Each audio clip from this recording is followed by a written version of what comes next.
Set করে দেখানো হচ্ছে। এটা পুরো সেট করা আছে। আমি ব্যাক ক্যামেরা দিয়েছি, এই যে ব্যাক ক্যামেরা বিভিন্ন জিনিসগুলো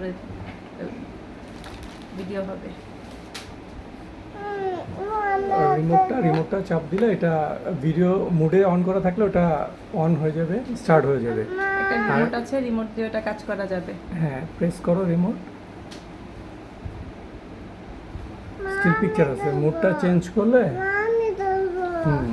এবার প্রেস করো।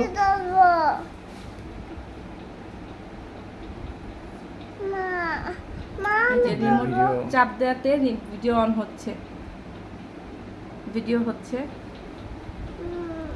আবার এই যে অফ করে দিলাম রিমোটটা চাপ দিয়ে। খুবই সুন্দর একটা জিনিস, আমার খুবই কাজে লাগবে, কারণ আমি এখন নির্বিঘ্নে ভিডিও করতে পারবো। আমার আর মোবাইল ধরতে হবে না, এই ঝামেলা হবে না। মোবাইল স্ট্যান্ডটাকে লাগিয়ে আমি আমার কাজও করতে পারবো আর ভিডিও করতে পারবো। আমার হাজবেন্ডকে অনেক থ্যাংক ইউ এত সুন্দর একটা গিফট দেওয়ার জন্য। ওয়েলকাম।